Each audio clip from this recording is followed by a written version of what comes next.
Hi friends, நம்ம இன்னைக்கு இந்த வீடியோவில் என்ன பார்க்க போகிறோன்னா உருளைக்கிழங்கு மசால் போண்டா எப்படி பண்ணுறதுன்னு தான் பார்க்க போகிறோம்.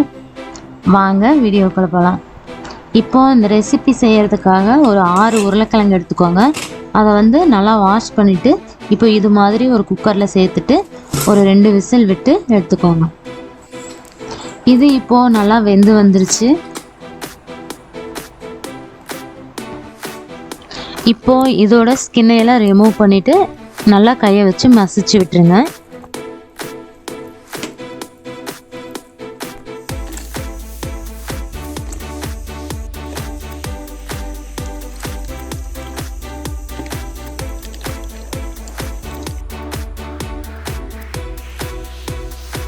இப்போ நம்ம போண்டாவுக்கு மசாலா தயார் பண்ணிட்டு வந்துடலாம். அதுக்கு 6 அல்லது 7 பச்சை மிளகாய் எடுத்துக்கோங்க. ஒரு துண்டு இஞ்சி, 4 வெள்ளைப்பூண்டு எடுத்துக்கோங்க. அதை இப்போ மிக்ஸி ஜாரில் சேர்த்து அரைச்சி எடுத்துகிட்டு வந்துடுங்க.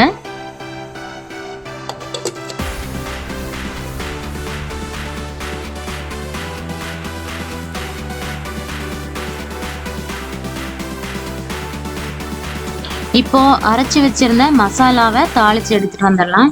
அதுக்கு ஒரு பேன் வச்சுக்கோங்க. அதில் 4 டேபிள் ஸ்பூன் குக்கிங் ஆயில் சேர்த்துக்கோங்க.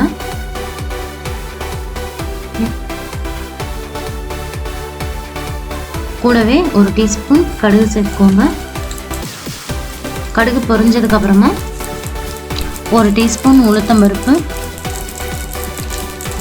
அதுக்கப்புறமா 1/4 டீஸ்பூன் பெருங்காயத்தூள் சேர்த்துக்கோங்க. ஒரு கைப்பிடி அளவு கருவேப்பிலை சேர்த்துக்கோங்க.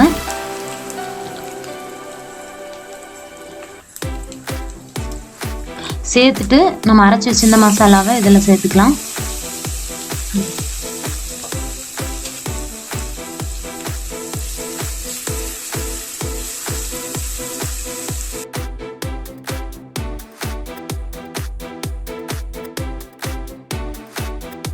அதுக்கப்புறமா 1/4 டீஸ்பூன் மஞ்சள் தூள் சேர்த்துக்கோங்க. இப்போ இது எல்லாத்தையும் ஒரு தடவை நல்லா மிக்ஸ் பண்ணி விட்டுக்கோங்க.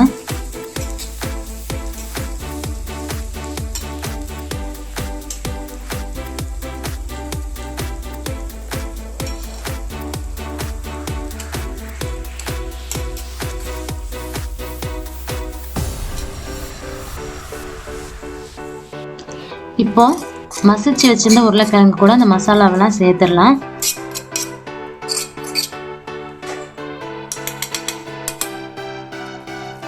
இது கூட தேவையான அளவு உப்பு சேர்த்துக்கோங்க.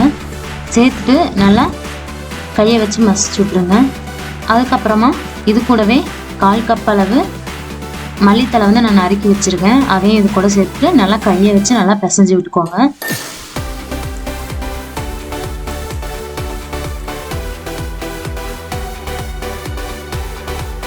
அவ்வளோதான். இப்போ மசாலாலாம் நல்லா தயாராகிடுச்சு. இதை இப்போ சின்ன சின்ன உருண்டைகளாக உருட்டி எடுத்துக்கலாம்.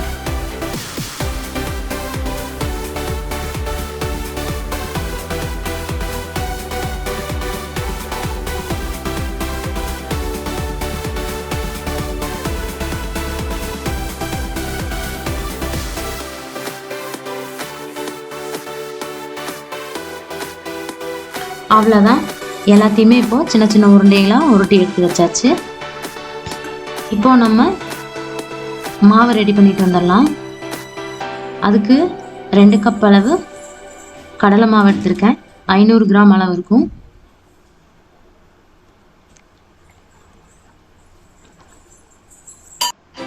அதுக்கப்புறமா இது கூடவே தேவையான அளவு உப்பு சேர்த்துக்கோங்க.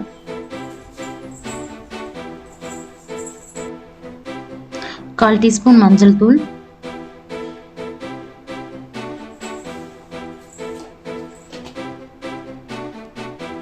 ஒரு பிஞ்ச் பேக்கிங் சோடா சேர்த்துட்டு நல்லா மிக்ஸ் பண்ணிட்டு இருக்கேன்.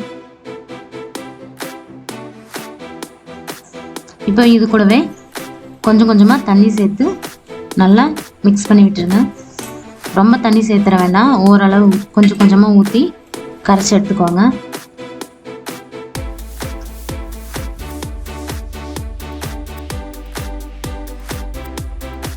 இப்போ பாருங்கள், இந்த கன்சிஸ்டன்சியில் இருக்கணும். இதுதான் கரெக்டான கன்சிஸ்டன்சி. ரொம்ப தண்ணி ஊற்றிட்டிங்கன்னா அப்புறம் கரெக்டாக போண்டா கரெக்டாக வராமல் போயிடும். இப்போ வந்து மசாலாவும் ரெடி ஆயிடுச்சு, மாவும் ரெடி ஆயிடுச்சு. இப்போ உருளைக்கிழங்கு போண்டா வந்து நம்ம எண்ணெயில் ஃப்ரை பண்ணி எடுத்துகிட்டு வந்துடலாம்.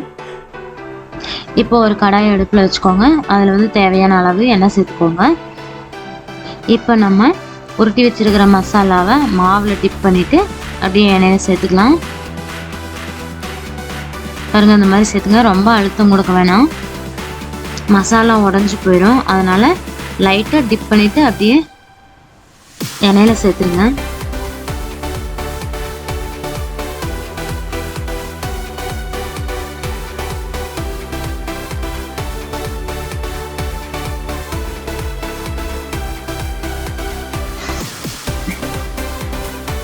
ஸ்டவ்வை வந்து மீடியம் ஃப்ளேமில் வச்சுட்டு 1 by 1 போண்டாவெல்லாம் ஃப்ரை பண்ணி எடுத்துடலாம்.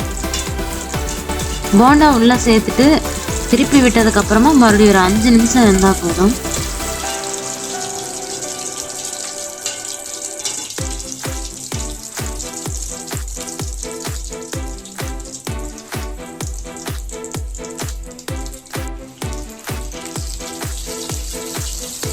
இப்போ பாருங்க, நம்மளோட போண்டாலாம் சூப்பராக வெந்து வந்துருச்சு. இது எல்லாத்தையும் இப்போ தட்டுக்கு மாற்றிக்கலாம்.